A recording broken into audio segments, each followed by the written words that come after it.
안녕하십니까. 오늘 두 번째 발표를 좀 맡게 된 오토텔릭 바이오의 이진성입니다.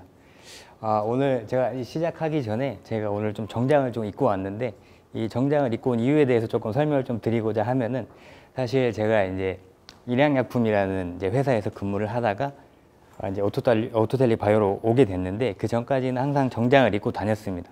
이 정장을 입고 다닌 이유가 글로벌 사업을 하게 됐을 때 저희가 이제 이제 큰 시장을 가게 되죠. 근데 미국이나 이제 유럽 쪽을 가게 되면은 그쪽에서 비디하는 분들이 바라보는 시선 자체가 정장을 입고 넥타이를 맨 사람이 굉장히 신뢰성이 간다라고 말을 많이 하더라고요. 그래서 이제 저도 오늘 발표를 이제 프로세싱에 대해서 이제 말씀을 드리겠지만, 그 이제 조금 기초적인 자세로 조금 정장을 오늘 좀 입어봤습니다.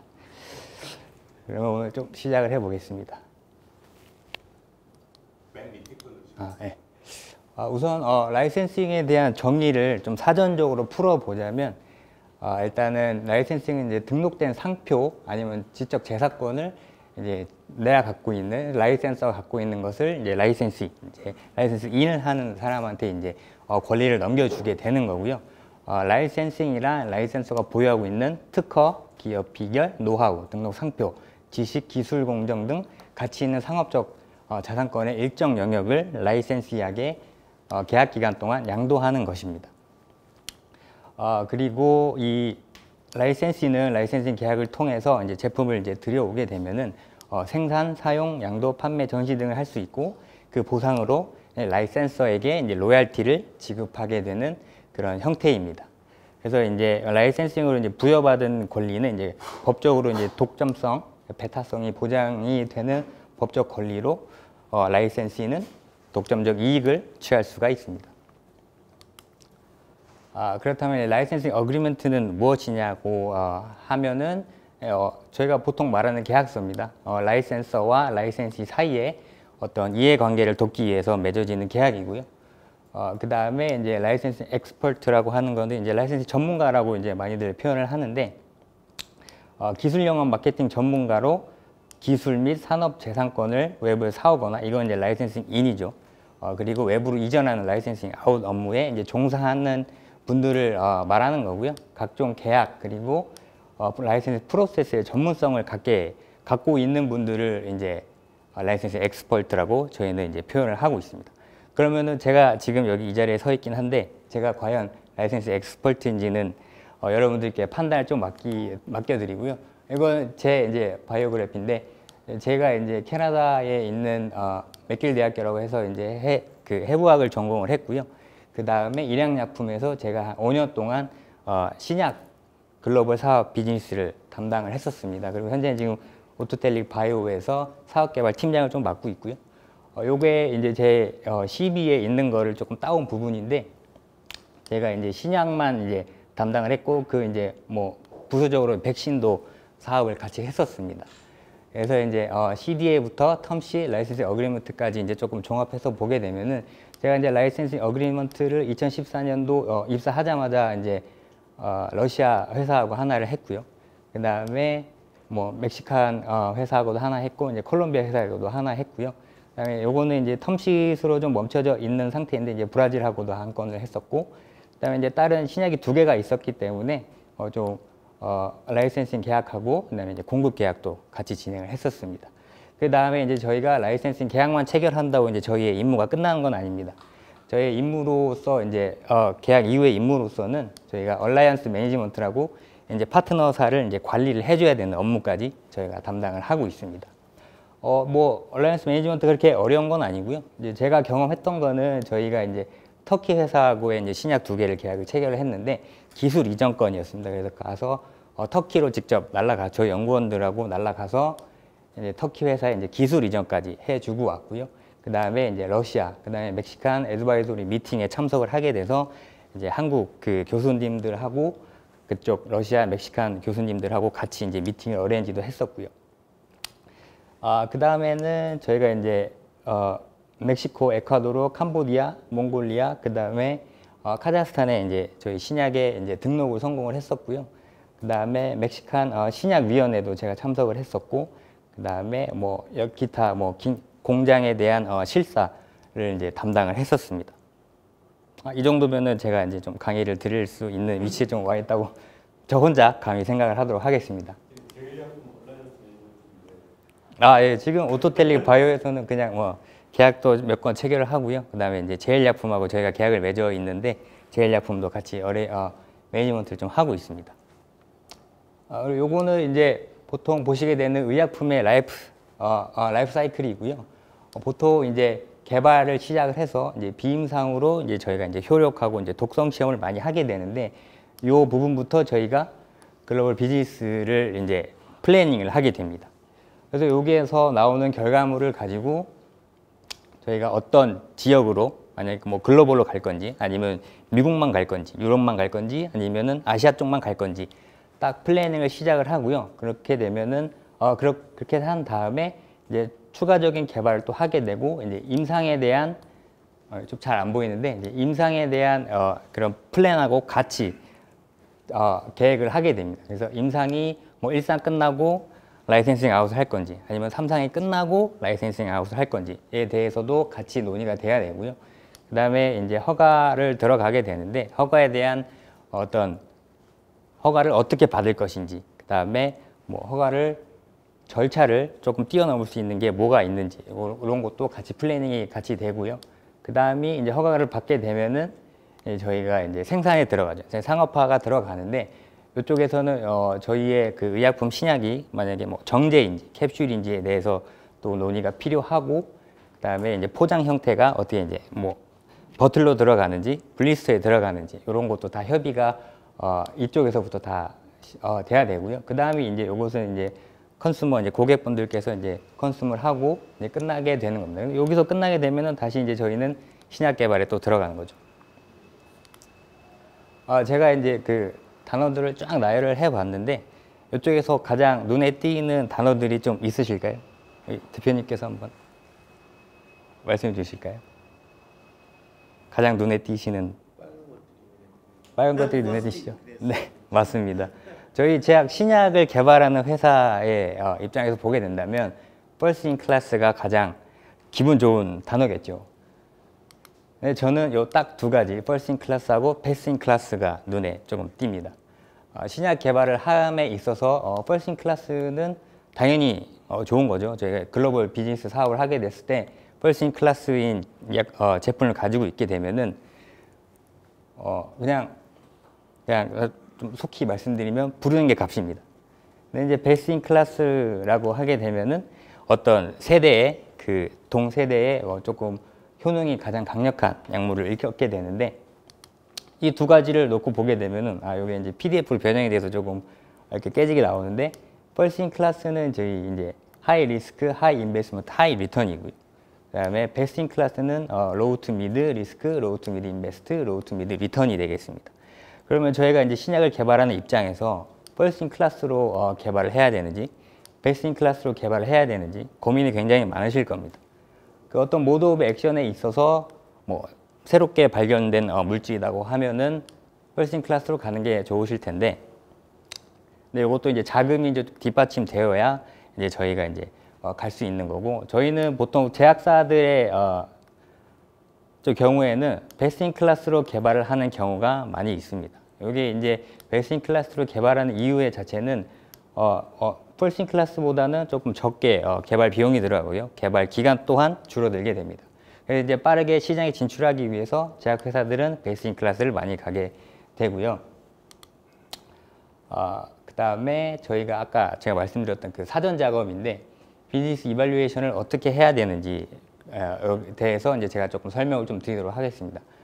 첫 번째로 First in Class인지 Best in Class인지 아니면 IMD 505B2인지 요거 이제 계량 신약이죠. 어떤 전략으로 갈 건지 조금 설정을 좀 해야 되고요. 그다음에 드러그 포지셔닝은 뭐 몇 세대인지 몇 차 치료제로 갈 건지 그다음에 이제 경쟁 약품 무엇이 있는지 또 조사를 또 해야 되고 독자 개발로 갈 건지 아니면 공동 개발로 갈 건지에 대해서도 좀 논의가 필요하고요. 그다음에 이제 뭐 로컬에 국한되게 개발을 할 건지 아니면 글로벌로 개발을 할 건지에 대해서도 논의가 필요하고, 제조는 KGMP에서 제조를 할 때 여기 GMP라고 말씀드리는 거는 Good Manufacturing Practice라고 그래가지고 식약청에서 이제 주는 그런 서티를 말씀드리는 거고요. 이제 한국의 한국 식약청에서 인증받은 곳은 KGMP, CGMP는 미국 FDA에서 인증받은 곳, 그 다음에 EMA, 유럽 EMA에서 인증받은 곳은 EU GMP라고 합니다. 그 다음에 스페시피케이션이 있는데 이 저희 약품이 어떤 뭐 한국 국전을 따라가는지 아니면 미국 국전, 그 다음에 뭐 영국 국전 아니면 유럽 국전을 따라갈 건지에 대해서도 관리가 좀 필요하고요. 그 다음에 이제 다큐멘테이션, 허가 서류는 뭐 어떤 것을 준비해야 되는지도 논의가 필요하게 됩니다. 그러면 이 스페시피케이션이라고 하는 거를 조금 추가적으로 설명을 좀 드리면 이게 이제 코리안 파마코피디아라는 이제 약자인데요. 이제 KP라고 저희가 부르고 있고 대한민국 약전이라고 합니다. 이것은 어떤 물질을 어떻게 분석을 해야 되는지에 대한 그런 표가 나오거든요. 이제 그것을 그 KP에 나온 대로 분석을 할지 아니면은 미국에서 정한 그 분석법으로 분석을 할지 이거를 다 정해야 되거든요. 그래서 보통 저희 국내 회사들 같은 경우에는 대한민국 약전에 따라서 분석법을 세팅을 하게 되어 있습니다. 근데 사실 제가 이제 글로벌 사업을 좀 경험을 하다 보면은 KP가 사실 많은 곳에서 쓰이질 않습니다. 한국에서만 좀 쓰이는 부분이고요. 만약에 이제 추후에 신약을 개발하셔가지고 생산을 하게 되고 이제 분석법을 개발을 하게 되시면은 저는 USP 아니면 EP로 분석법을 세팅을 하시는 게 좀 더 유리하다라고 보여집니다. 그리고 이제 글로벌 진출 전략인데 이제 저희가 이제 세워놓고 있는 거거든요. 이제 페이즈 1부터 해가지고 2, 3가 이렇게 나오게 되는데 페이즈 1의 같은 경우에는 글로벌의 시장 조사, 그 다음에 아까 대표님께서 말씀하셨던 회사의 가치 평가, 제품의 가치 평가 등을 이쪽에서 이제 분석을 하게 되고요. 이제 페이즈 2로 넘어가게 되면은 지역별의 이제 기회, 위험 요소 분석이 들어가고 발류 프로포지션하고 경쟁력 분석, 그 다음에 컴페티터의 이제 딥 다이브를 하게 됩니다. 그 다음에 이제 넘어가는 건 이제 페이지 3인데 이제 여기서는 이제 실질적인 이제 계약의 조항을 조금 논의를 하게 되고 그 어떤 팔로우업을 하게 되는 것이 페이지 3입니다. 이거를 조금 세부적으로 조금 말씀을 좀 드리면 일단 제가 뭐 사업에 대해서는 저희 대표님도 동의를 하시지만 정확한 정답이 있는 것은 아닙니다. 네, 케이스 바이 케이스로 이제 저희가 사업을 진행하게 되는데 이제 제가 경험했던 좀 사례들을 조금 말씀을 드리도록 하겠습니다. 제가 근무했었던 일양약품에서는 이제 놀텍이라는 신약이 하나 있었거든요. 이게 이제 국내 14호 신약 위궤양 치료제였습니다. 그리고 3세대 PPI로서 국내 발매 후에 해외 진출을 하는 것을 목표로 세웠고요. 그 다음에 이제 국내 KGMP 아까 말씀드린 국내 식약청에서 인증받은 공장에서만 생산을 하게 되었고 이제 대부분의 이제 스페시피케이션이 대한민국 약전에 따라서 세팅이 되어 있었습니다. 그리고 글로벌 임상을 진행을 했던 이유는 해외 진출을 추후에 할 거기 때문에 글로벌 임상을 한국, 동남아, 미국 이상까지 진행을 했었고요. 그 다음에 글로벌 진출을 위해서 영문 허가 서류도 당연히 보유를 하고 있었고 그 다음에 국내, 동남아 안정성 자료를 보유를 하고 있었습니다. 여기서 말씀드리는 국내 및 동남아 안정성 자료라고 하는 것은 이제 저희가 이제 제품이 딱 생산이 딱 돼서 이게 실온에서 뭐 3년 동안 안전한지를 이제 보는 실험이 이제 안정성 실험이고요. 그거를 이제 3년 동안 길게 보거나 아니면은 6개월 동안 가속, 뭐 급격하게 이제 더운 날씨를 제공해주면 이 약품이 안전한지에 대해서 실험도 같이 진행을 하게 되는데 그런 것도 다 허가 서류에 이제 포함이 되는 거라서 이런 것도 굉장히 중요한 것이고요. 이게 국내 동남아라고 되어 있는데 국내는 저희는 그 WHO에서 정한 클라이밋 존 2라고 되어 있습니다. 여기서 이제 한 25도에서 이제 습도는 한 65% 정도 되고요. 동남아라는 이제 클라이밋은 이제 존 4B라고 하는데 여기서 거의 30도 이상을 육박하는 온도에서 습도가 75%까지 올라가는 그런 환경에서 그 의약품을 3년 동안 아니면 6개월 동안 놔두게 되는 겁니다. 그래서 이런 자료가 네, 동남아나 중남미 쪽이요. 그냥 놔두고 저희가 뭐 이제 뭐 1개월, 2개월, 3개월 이렇게 달래마를 꺼내가지고 요거에 대해서 이제 분석을 또 하게 됩니다. 그럼 그 분석 자료도 있어야 되고. 그다음에 경쟁품에 대해서는 뭐 1세대의 PPI 이제 오메프라졸, 2세대 PPI들 에소메프라졸, 판토프라졸이 있었습니다. 그래서 요거에 이제 제품에 대해서 이제 조사를 한 거고 사전 작업을 들어간 거였습니다. 그리고 이제 두 번째 신약을 이제 슈펙트라고 라도티닙이 있었는데요. 요거는 이제 국내 18호 신약으로 지정이 됐고 만성 골수성 백혈병 치료제로서 항암제에 속하게 됩니다. 이건 2세대 TKI로 타이로신 카이네스 이니비터로 지정이 됐고 2차 치료제 후 1차 치료제 허가를 받았습니다. 그리고 국내 발매 후에 이것도 이제 아까 이전에 말씀드린 놀텍과 마찬가지로 해외 진출을 목표를 하고 있었고 이것도 같이 국내 KGMP 생산 그다음에 대부분의 구역이 대한민국 약전으로 세팅이 되어 있었습니다. 슈펙트는 글로벌 임상을 진행했는데 한국하고 동남아만 진행을 했었고요. 그다음에 여기도 이제 구역문 허가 서류를 보유가 됐었고 국내 및 동남아 안정성 여기도 똑같은 그 안정성 자료가 보유가 됐었습니다. 그리고 이제 경쟁품으로서는 뭐 1세대의 이마티닙이 있었고 2세대 닐로티닙, 다사티닙이 있었습니다. 여기서 이제 안정성에 대해서 조금 추가적으로 말씀드리면 저희가 이제 의약품을 생산할 때 원료가 있고 이제 완제품이 있게 되는데 이 원료와 완제품 둘 다 안정성을 보유를 하셔야 됩니다. 그래서 사전 작업이 끝나고 이제 아까 그걸 조금 대비를 해봤을 때 두 가지 약물 다 베스트 인 클래스 약물이었고요. 그다음에 뭐 아까 3세대, 2세대 약물이었고 슈펙트는 2차 치료제로 먼저 선 허가를 받았었고 그다음에 이제 경쟁품도 조사를 했었고요. 그다음에 이제 일양약품 이제 독자 개발을 처음엔 했었거든요. 독자 개발을 하고 그다음에 이제 로컬과 그다음에 글로벌로 함께 가자라는 목표가 있었고 그다음에 이제 제조는 이제 한국 KGMP에서 이제 생산을 하게 되고 규격은 KEP로 그다음에 허가 서류는 다 준비를 했다라고 판단을 해서 이제 글로벌 사업을 시작을 하게 되었습니다. 그래서 이제 글로벌 시장이 어떻게 좀 형성이 되어 있는지 조금 조사를 좀 해봤었거든요. 보통 미국하고 유럽 쪽이 전 세계에서 50%가 넘는 시장을 차지를 하고 있습니다. 그 와중에 일본은 11% 굉장히 높은 수치인데 요거 일본이 또 차지를 하고 있고 그 다음에 이제 나머지는 이제 중남미, 그 다음에 이제 아프리카, 나머지 아시아 국가들이 좀 차지를 하고 있습니다. 그래서 이제 보통 신약 개발을 하시게 되면은 미국이나 아니면 유럽을 많이 타겟팅을 하실 텐데 여기에 대해서 이양약품도 미국이랑 유럽을 맨 처음에는 타겟팅을 했었습니다.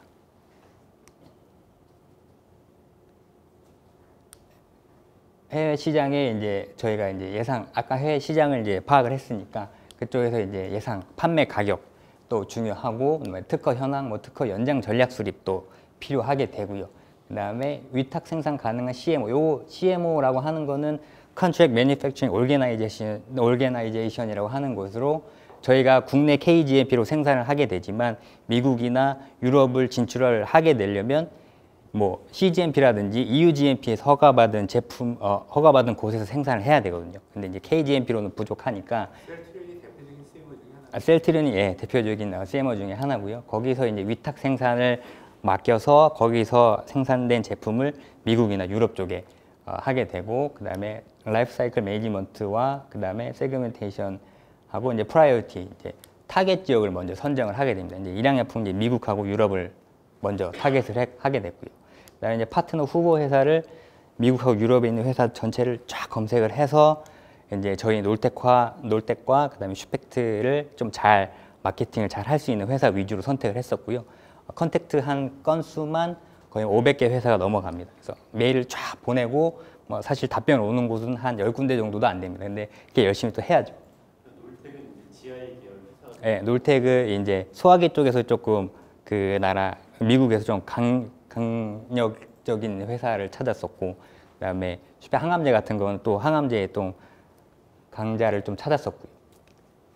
그다음에 이제 파트너링은 아까 말씀드리는 것처럼 이제 회사를 찾아서 쭉 제안을 조금 하겠네요. 우리가 이런 제품이 있고 이거는 뭐에 조금 치료가 되고 하는 거를 쫙 해서 파트너링을 시작을 하게 되고요. 뭐 기존 네트워크를 활용해도 좋고 파트너링 이벤트 아까 원어원 파트너링 이벤트를 활용해도 좋고 이건 딜 트래킹이라고 요거는 구글에 쳐보시면 구글이나 뭐 쳐보시면은 어떤 회사가 어떤 회사의 제품을 뭐 얼마에 사왔더라 뭐 이렇게 기사가 많이 나와 있거든요. 이제 그걸 활용해서 그럼 이 회사도 우리의 제품을 좀 사갈 만하겠다라고 판단이 됐을 때 또 연락을 하면 되고요. 그다음에 지역 특화된 컨설턴트 이게 컨설턴트라고 하는 거는 이제 그 지역의 어떤 제약 시장에 대해서 좀 잘 아시는 분들한테 저희가 이제 의뢰를 좀 하는 거죠. 그다음에 뭐 어떤 공공기관을 활용을 하셔도 좋고요. 충북 혁신 경제센터 같이 이제 활용하셔도 좋고, 그다음에 뭐 데이터베이스, 이거는 유로 데이터베이스를 활용하시는 것도 하나의 방법입니다.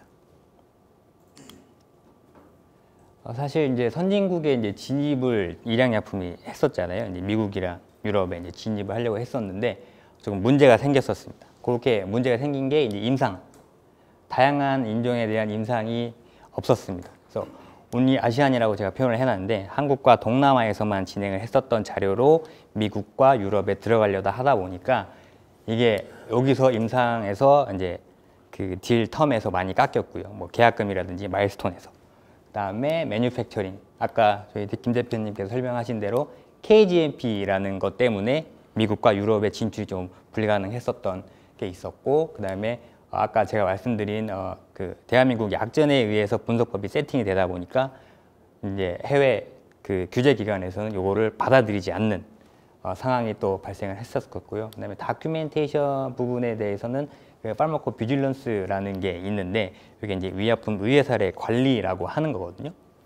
요게 이제 사실 그냥 부작용 모니터링 뭐 이 정도로. 그거랑 약간 비슷하긴 한데 조금 다른 부분이, 요것은 이제 그 부작용 모니터링이라고 하신 거는 그 저희가 PMS로 표현을 하는 포스트 마케팅 서베일런스라고 해가지고 그거는 발매된 후에 이제 저희가 이제 부작용을 좀 보는 거고요.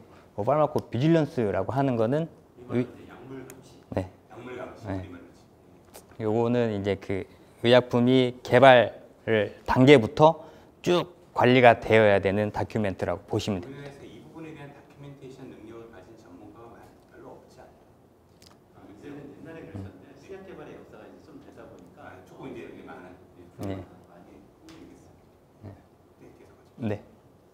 그다음에 이제 컴페티션을 생각을 했었는데 약물 시장의 포화 상태가 였었어 가지고 더 이상 뭐 PPI라든지 뭐 TKI를 들어올 수 없는 상황이었었고요. 그를 들여온다고 한들 시장에 성공할 수 있는 가능성이 부족하다라는 게 이제 미국과 유럽 시장의 그런 의견이었습니다. 그리고 뭐 선진국, 요게 이제 제가 선진국으로 표현하는 곳은 미국, 유럽, 그다음에 일본입니다. 요 규제 기관들의 규제가 조금 많이 높고요. 저희 한국 시약처보다는 좀 많이 좀 높아가지고 요게 이제 저희 한국 시약청에서 제출했었던 자료로 허가 서류를 만들게 되면은 조금 보안 사항도 많이 나오고 그다음에 허가 기간도 늘어지고 하는 부분이 있으니까 요게 이제 국가별로 관리를 하시는 게 가장 좋습니다. 하지만 저희 놀텍이 예전에 그 미국 탭사라는 곳이 있는데 라이센스 아웃을 성공을 했었거든요. 요게 이제 2005년도 7월 달이고 이제 제가 입사하기 전 지금 한 10년이 넘은 일이네요.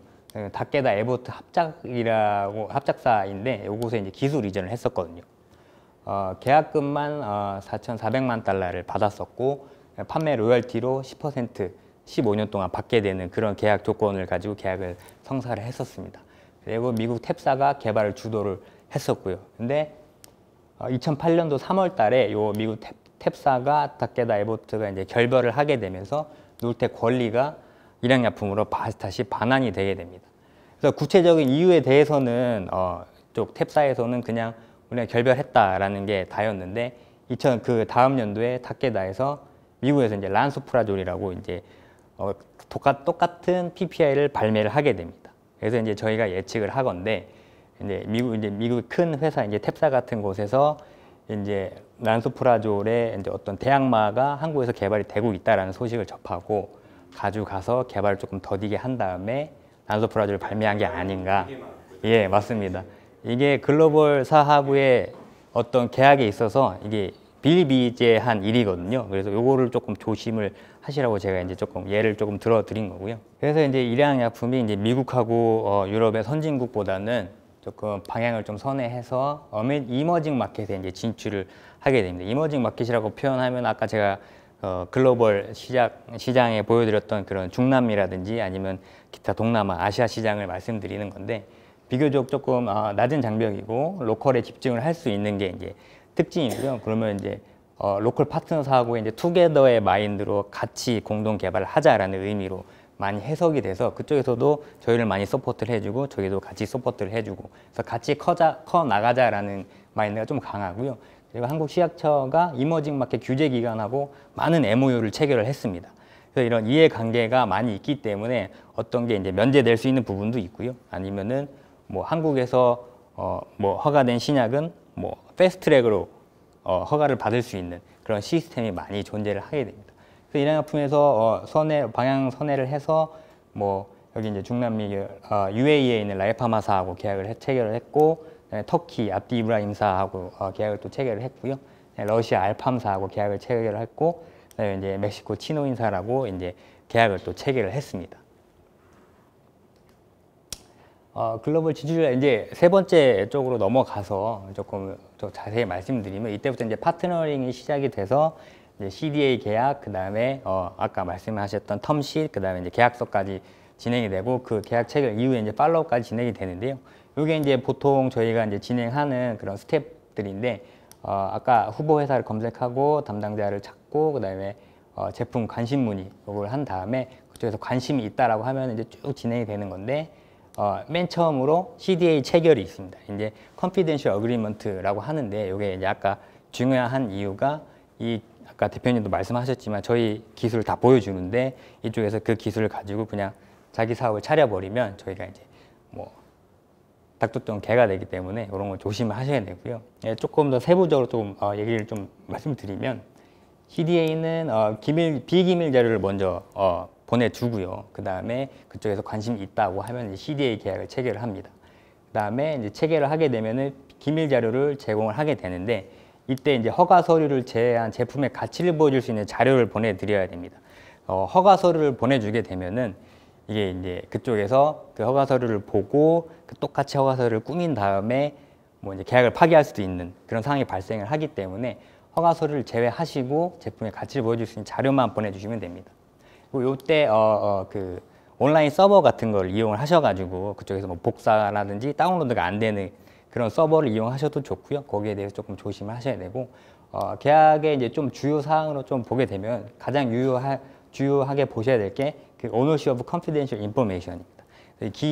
기밀 자료를 누가 소유를 하고 있는지에 대해서 이제 룰을 확실하게 정하셔야 되고요. 이것은 이제 원개발사 이제 개발하시는 곳에서 이제 진행을 하셔야 되고, 만약에 신자료가 발생을 하게 된다 하면 그것도 원개발사로 권리를 돌려 놓으셔야 되고, 그 다음에 이제 그 파트너사한테는 사용 권한만 부여를 하셔야 됩니다. 그 다음에 터미네이션 조항이 있는데, CDA가 어떤 기간을 이제 설정을 하셔야 되고, 그 다음에 이제 터미네이션 부분에서 이제 서바이브라는 조항이 있는데, 그 비밀 유지 기간 후에 이 비밀 유지 조항이 얼마나 또 살아 있는지에 대해 설정을 하시는 게 가장 좋고요. 그 기간은 3년에서 5년 정도 하는데, 아니면 혹은 그냥 forever로 이제 평생 지정을 하셔도 괜찮습니다. 그 다음에 이제 expectation to the obligation인데, 어떤 이미 공개된 자료라든지 제3자로부터 수령한 자료를 뭐 자기네들 기밀 자료로 간주하지 않는다라는 조항인데, 이미 공개된 자료는 뭐 어쨌든 공개된 자료니까 어쩔 수가 없지만, 제3자로부터 수령한 자료라고 하면 요거는 증명을 꼭 요구를 하셔야 됩니다. 언제 어디서 너네가 어떻게 받았는지 증명해 달라고 하셔야 되고, 그다음에 이제 중거법인데 요건 최대한 대한민국 법으로 하시면 가장 좋습니다. 저희가 뭐 해외 쪽으로 가버링라를 정해져 버리면 그 비용도 또 상당히 늘어나고요. 그다음에 참고를 하시고, 맨 처음에 이제 그 CDA의 그 초안 계약서를 이제 저희 원개발사 쪽에서 이제 그쪽으로 제공을 하게 되는데, 그때 이제 대한민국 법으로 저희는 정해서 보내거든요. 그렇게 되면 그쪽에서 뭐 제3국으로 하자라고 오는데, 보통 저희 일양약품에서는 한 3번 정도는 대한민국으로 고수를 했었습니다. 일단 우기고 봤습니다. 요것도 이제 약간의 협상이 필요한 거거든요. 그래서 대한민국으로 조금 우기다가 그쪽에서 그래도 제3국으로 했으면 좋겠다라는 의견이 있으면 이제 좀 마지못해서 조금 받아주는 그런 분위기로 조금 협상을 했었고요. 이제 CDA 계약이 체결이 되고 나면은 이제 사업 제안서가 그쪽에서 이제 오게 됩니다. 이 사업 제안서 안에는 그 어떤 그 로컬 시장의 마켓 프라이스, 그 경쟁품의 마켓 프라이스, 그다음에 세일즈 포캐스트라고 하는 이제 판매 예상 수량, 그다음에 타겟 먼슬리 트리트먼트 코스트라고 해서 한 달 동안에 들어가는 치료 비용, 그리고 공급가, 그다음에 그 가격이 어떻게 선정이 됐는지에 대한 그 스트럭처가 쫙 오게 되고요. 그다음에 계약금은 얼마나 줄 건지, 마일스톤은 얼마나 줄 건지, 그리고 투자는 얼마나 해서 임상 3상을 어떻게 끌고 갈 것인지 라는 그런 전략적인 어떤 사례가 이제 쫙 제안서에 딱 들어오게 되고요. 그러면은 그 다음에 이제 홍보와 마케팅 전략은 어떻게 또 가져갈 건지에 대해서 쫙 정보가 오게 됩니다. 근데 정보가 오게 되는데 저희가 그쪽 시장에 대해서 잘 모르지 않습니까? 만약에 저희가 멕시코랑 이제 계약을 체결을 하고 싶어서 멕시코랑 주고받고 하는데 멕시코에서 정보가 딱 왔는데 이게 정확한 정보인지는 사실 그쪽 회사가 제공해 준 것밖에는 없거든요. 그래서 최대 5개 회사의 제안서를 받으시는 거를 저는 좀 추천을 좀 드리고요. 왜냐면 각 거짓 정보를 제공하는 것도 있기 때문에 최대한 5개를 딱 받아서 제안서를 쫙 놓고 비교를 하신 다음에 시장에 대해서 파악도 좀 하시고 그 다음에 어떤 계약 조건이 좋은지에 대해서 더 좋은 곳으로 좀 계약을 이끌어 나갈 수 있게 하시는 부분도 있고 그 다음에 이제 글로벌 데이터 서비스가 있는데 이 시장이 어떤 뭐 IMS라든지 빅데이터가 글로벌 빅데이터라든지 이런 거 이제 유로 서비스인데 그 시장에 대해서 좀 이용하시는 것도 좀 좋고요. 그 다음에 이제 많이 물어보시고 많이 비교 검토를 하셔야 됩니다. 이게 이제 부족하게 하게 되면은 자칫 계약에 대해서 잃으시는 것도 많으실 가능성이 있기 때문에 많이 물어보시고 많이 비교 검토를 하셔야 됩니다. 필요하면은 이제 타겟 지역에 이제 전략을 조금 수정을 좀 하셔야 되고요. 만약에 시장이 저희가 예상한 거에 비해서 뭐 작거나 성장성이 좀 줄어든다. 그러면 이제 거기서 이제 조금 수정을 조금 하셔야 될 겁니다. 그러면 이제 그 제안서를 갖고 이제 저희가 이제 타겟 시장의 가치 평가를 하게 되죠. 그다음에 프로젝트 원가 분석을 조금 제조부터 무역까지 저희가 얼마 들어가는지 쫙 가치 평가 좀 하고요. 그다음에 예상 매출액, 유명률과 이제 치료율로 대략적인 셀즈 포캐스트 판매 예상 수량을 저희 나름대로 또 뽑아보고 마켓 포텐셜 성장성하고 그 시장에 저희 제품이 들어갔을 때 얼마만큼의 시장을 가져갈 것인지에 대한 것도 예상을 좀 해볼 수가 있고요. 예상 약가, 이건 이제 파트너사가 얼마를 받고 팔게 되는지 이런 약가도 좀 비교가 필요하고요. 판매가랑 그다음에 커스트 오브 굿즈라고 하는데 이거는 그 제품이 그 뭐 해외에서 만들어지는 비용 가격을 말하는 겁니다. 그래서 판매가랑 그 생산 비용을 또 비교를 또 해 보셔야 되고 그다음에 리스크 분석 허가 쪽 그다음에 임상 쪽 그다음에 약가 쪽에 어떤 불리한 조항이 규제가 있는지도 판단을 많이 하셔야 되고요. 그다음에 불리한 규제가 있을 시에 관련 자료를 좀 요구를 하셔야 됩니다. 그 나라 국제 규제 기관에서 나온 자료를 요청을 하시는 게 가장 좋고요. 왜냐면은 그 제안서가 딱 왔는데 너네 나라 규정은 왜 이렇게 되어 있어? 라고 하면은 우리나라는 원래 그래 라고 이제 답변을 받는 경우가 무수하게 많거든요. 그러면 그래? 그러면 그런 규정이 있는 그런 어떤 오피셜 레터라든지 뭐 규정서라든지 그걸 좀 제공을 해줘 라고 하셔야 됩니다. 그렇지 않으면 그 눈도 코 베이는 그런 상황이 발생할 수가 있고. 혼자 주장하는 거죠. 맞습니다. 예, 예. 그래서 반대로 뭐 저희는 우리나라는 이런 규정이 있어. 너네도 좀 보여줄래? 라고 이렇게 조금 매너 있게 조금 물어보셔도 되고요. 그다음에 이제 미비 분석이라고 해가지고 현재 가치는 얼마인데 이제 미래의 가치를 판단하게 되는 NPV를 또 계산을 또 하시고 원가 대비 경상이익표 대비표를 또 만드셔가지고 이제 시장 가치를 좀 평가를 많이 좀 하셔야 됩니다. 그다음에 이제 텀시트를 체결하게 되는데 저는 요거를 가계약이라고 이제 조금 부르거든요. 그래서 이게 가계약이라고 말씀드리면 이해를 더 빨리 하시더라고요. 그래서 계약 직전에 이제 텀시트를 체결하는데 이 텀시트이 가장 중요한 스텝이라고 저는 생각이 되고요. 이 텀시트를 기반해서 나중에 이제 라이센싱 어그리먼트가 만들어지기 때문에 이 텀시트에서 협상을 잘 해 놓으셔야 됩니다. 아무리 non 바인딩이라고 해도 요거에 대해서 기반해서 라이센싱 어그리먼트가 만들어지기 때문에 여기서 주도권을 많이 가지고 가셔야 됩니다. 뭐 아까 대표님께서 말씀하셨지만 이제 대상 품목, 제품명이 들어가게 되는데 이 제품명이 만약에 아까 말씀드렸던 그 놀텍의 일라프라졸이라고만 정해 딱 놓으면 그쪽에서 뭐 일라프라졸 유도체가 또 개발을 할 수도 있고 하니까 일라프라졸 앤 졸비팀이라고 이제 딱 설정을 해 놓으면 유도체도 여기 계약에 포함되는 그런 대상이 되기 때문에 그것도 좀 방지를 할 수 있고 사업 구조, 라이센싱, 뭐 기술 이전을 해서 그쪽에서 생산을 할 건지 아니면 한국에서 만들어서 공급 계약을 체결할 건지 이런 것도 이제 설정을 하셔야 되고 그다음에 이제 테리토리 이제 지역 어느 지역을 그쪽 회사한테 권리를 줄 것인지 또 잘 판단을 하셔야 됩니다. 그때 뭐 중국에 만약에 수출을 계약을 하게 되는데 중국만 드릴 건지 아니면은 중국을 포함한 그 주변 국가 홍콩 아니면은 뭐 마카오까지 줄 건지 그거를 또 잘 판단을 하셔야 되고, 그다음에 R&R 이제 롤 앤 리스폰시빌리티가 있는데 이것도 잘 설정을 해 놓으셔야 됩니다. 우리는 여기까지 하고 이제 그 다음부터는 파트너사가 이렇게 해야 된다라고 이제 딱딱 정하셔야 되고요. 그다음에 이제 세일즈 포캐스트하고 서플라이 프라이스 이제 공급가가 들어가게 되는데, 요거는 아까 회사가 이제 제공해주는 그 제안서에 기반해서 좀 설정을 좀 하셔야 되고요. 성장성하고 마켓 셰어를 좀 주의하신 다음에 설정을 좀 해 놓으셔야 됩니다. 그다음에 이제 공급가가 많이 변하게 되는데, 요거는 특허를 가지고 계시면 특허 만료 직전까지는 최대한 가격을 픽스 시켜 놓으시는 게 좋습니다. 만약에 그쪽에서 뭐 우리나라는 계속 가격이 이 제품에 대해서 가격이 계속 떨어져라고 이제 주장을 하는 경우가 있는데, 근데 저희는 그렇게 얘기를 합니다.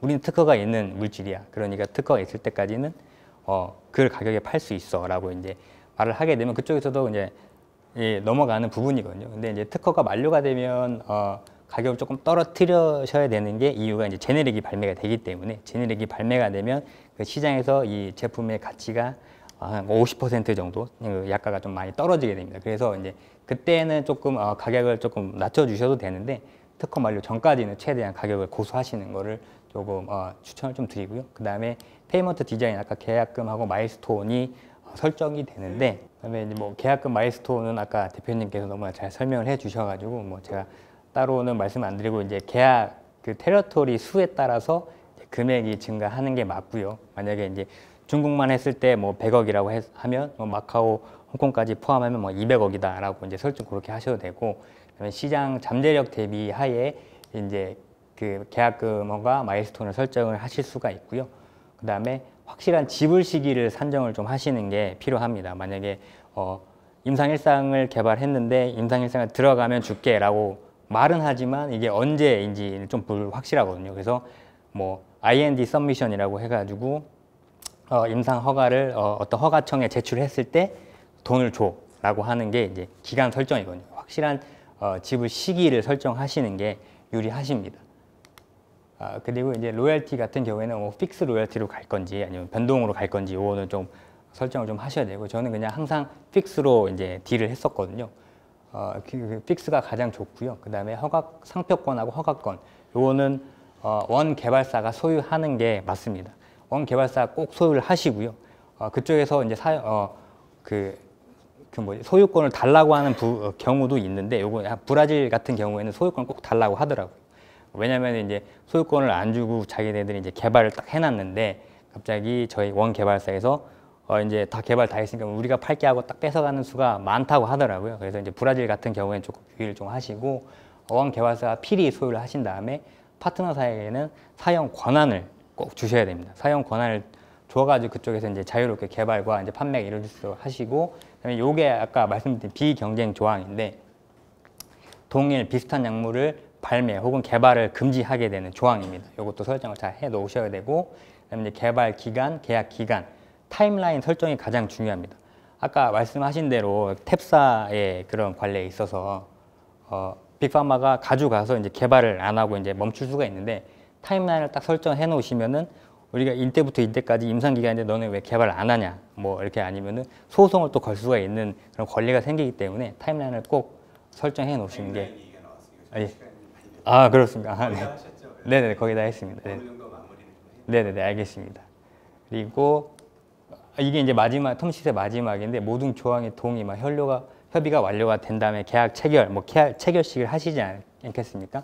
근데 그 계약서가 원본이 오는데 그 원본에 대해서도 수정을 해서, 뭐 나쁘게 표현하면 나쁜 회사들은 수정을 해갖고 제공을 하는 회사도 있거든요. 그래서 항상 마지막까지 원본 검토를 꼭 하셔야 됩니다. 하시지 않고 계약을 그냥 뭐 맡겨왔겠지 하고 체결해 버리시면은 나중에 이제 돌이킬 수 없는 사고가 발생할 수가 있는 거죠. 그다음에 아까 말씀하셨던 게 실사 부분인데, 요거는 이제 방문 실사, DD, 온라인 DD 아니면은 일렉트론 DD가 이루어질 수가 있고, 요거는 이제 사무실, 제조, 설비, 연구소 등 문서 준비를 꼭 하셔야 되고, 온라인 서버를 구축을 하셔야 됩니다. 서류 제공은 본 계약 후에 하시는 거고요. 아까 CDA 체결한 후에 기밀 자료를 제공한다고 말씀드렸잖아요. 이것도 약간 비슷한 쪽에 속하는 거고 팔로업을 꼭 하셔야 됩니다. 그리고 가장 중요한 부분은 DD는 최대한 투명하게 진행을 하셔야 됩니다. 사실 뭐 여러 가지 숨기려고 하시다 보면은 사실 끝도 없거든요. 제가 경험한 바에 의하면 사실 한 가지를 숨기려고 했다가 그러면 계속 다른 것도 숨겨야 되고 10가지를 숨겨야 되는데 이게 나중에 허가 서류 제출할 때 꼭 필요한 부분이거든요. 근데 허가 서류 딱 제출을 했는데 여기서 이제 그렇게 나오게 되면은 저희는 이제 거짓말쟁이 아니면 이제 사기꾼으로 몰리게 되는 거기 때문에 예. 뭐 특정적으로 제가 말씀은 안 드리겠습니다만 그런 사태가 발생할 수도 있습니다. 그래서 최대한 투명하게 진행을 하시는 게 가장 좋고요. 그다음에 이제 DD가 끝나고 아무런 어떤 크리티컬이라든지 이제 그런 게 없다면 이제 본 계약을 체결하시게 되는데 이제 뭐 핵심이겠죠. 라이센싱의 핵심인데 많은 계약서가 이제 존재를 하는데 기술 이전 계약이 저희한테는 가장 좋은 계약이고요. 텀시트에 기반을 하여 체결이 되기 때문에 아까 말씀드린 대로 텀시트를 꼭 중요하게 생각하신 다음에 설정을 잘 해 놓으셔야 됩니다. 그리고 계약서 주요 항목이 있는데 여기서도 가장 중요한 거는 타임라인입니다. 그래서 이때부터 이때까지는 기술 이전을 끝내고 이때부터 이때까지는 임상을 끝내고 이때부터 이때까지 발매를 시작하겠다라는 타임라인을 딱딱딱 세워 놓으셔야 그쪽에서 개발을 안 하고 있으면 저희가 할 말이 생기거든요. 그러니까 약속을 지켜라라고 하는 게 꼭 필요하기 때문에 타임라인을 꼭 설정을 하셔야 되고 중거법 관련해서는 CDA부터 본 계약까지 같은 조건으로 쭉 가셔야 됩니다. 그래서 저희는 CDA를 그때 대한민국으로 체결을 했었어 가지고 본 계약까지 대한민국까지 갔었던 경우가 대부분 있었고요. 그 다음에 아까 약물 감시, 그 다음에 이제 품질 쪽, 그 다음에 특허 관련해서는 추가 조항이라든지 아니면 불혹소로 대체를 하실 수가 있는데 불혹소로 대체하시는 게 가장 좋습니다. 나중에 이제 세부 조항을 넣으실 수가 있거든요. 그것도 법률적으로 구속력이 있습니다. 네. 그래서 뭐 라이센싱 계약에 뭐 몇 번째 불혹소 해가지고 쭉 체결하시는 게 좋습니다. 이제 계약이 체결이 되면 이제 얼라이언스 매니지먼트가 들어가게 되는데 이때는 이제 허가 등록 서류, 뭐 CTD를 이제 커맨 테크니컬 더큐멘트라고 해가지고 이제 허가청에 이제 제출하는 서류가 있고요. 그 다음에 생산 안정성, 비임상, 임상에 대한 로우 데이터가 들어가는 부분도 있기 때문에 이런 걸 잘 준비를 하셔야 되고 신약위원회가 꼭 있습니다. 신약을 개발하게 되면 신약위원회가 꼭 있기 때문에 여기에서 서류 준비를 또 잘 하셔야 되고 발표 자료, 시간, 동선, 그 다음에 톤, 제스처까지 점검이 꼭 필요합니다. 제가 멕시코 신약위원회를 참석을 해봤었는데 이거를 저희가 멕시코 파트너사하고 일주일 동안 연습을 했었습니다. 그래서 이제 그 발표하는 사람의 어떤 이런 톤이라든지 제스처까지 점검을 하면서 준비를 하더라고요. 그래서 그 점에 있어서는 멕시코에 좀 열정을 좀 배울 수가 있었고 그 다음에 등록 기간은 꼭 항상 체크를 하셔야 됩니다. 이게 보통 우리는 서류를 제출하면 1년 반 정도 걸려라고는 하지만 보완이 나올 수도 있고 좀 더 빨리 허가가 나올 수도 있기 때문에 항상 꼭 체크를 하셔야 되고 전략을 발매, 홍보, 마케팅 전략 꼭 확인을 하셔야 됩니다. 사실 라이센싱 아웃의 궁극적인 목적은 계약 체결이 아니라 발매를 통한 매출 창출입니다. 계약 금액을 계약금을 마일스톤 받아봤자 사실 진짜 퍼스트 인 클래스가 아닌 이상 500억 계약이 넘기가 힘듭니다. 근데 매출을 창출하게 되면 500억, 1000억까지 갈 수 있는 가능성이 있기 때문에 발매를 통해서 매출 창출하시는 거를 목표로 꼭 삼으시길 바라고요. 결론을 좀 말씀드리면 이제 애로사항인데 정책적으로는 프리미엄 약가 보장이 조금 부족합니다. 저희 국내에 대해서는. 그래서 이제 약가 보장을 조금 많이 생각을 해야 되고 기술적으로는 개발 노하우의 전수가 필요한데 일단 허가 서류에 대한 어려움이 좀 있고요.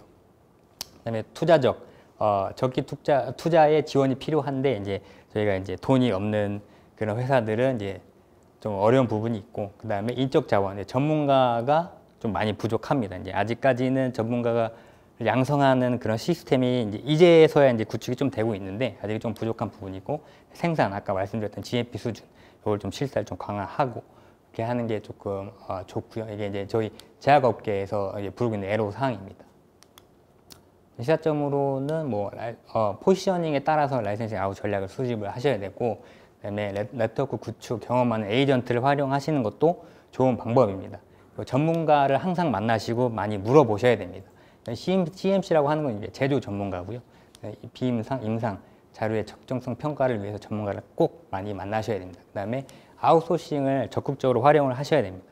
그쪽에서 전문가가 많기 때문에 꼭 활용하시는 걸 조금 추천을 드리고 협상의 기본을 항상 꼭 준수를 하셔야 된다. 이렇게 정장을 입은 것처럼 협상의 기본을 항상 또 중시를 하시고 성공 가이드라인이긴 한데 뭐 사실 정확하게 정해진 답은 없습니다. 케이스 바이 케이스고요. 제일 중요한 거는 그 저희 제품에 대해서 장단점을 꼭 파악을 하셔야 됩니다. 사실 임상에서 저희가 어떤 독성이 안 나왔다고 좋아할 부분은 아니라고 생각을 합니다. 임상에서는 어떤 물질이든지 몸에 들어가면 독성이 나오기 마련인데 이 독성을 어떻게 포장을 하는지 그런 게 이제 가장 좀 중요하고 투명성 있게 좀 트랜스페런트하게 오픈하는 게 가장 좋고요. 네, 또 말씀드리지만 네, 자문을 활용하시는 게 좋을 것 같습니다.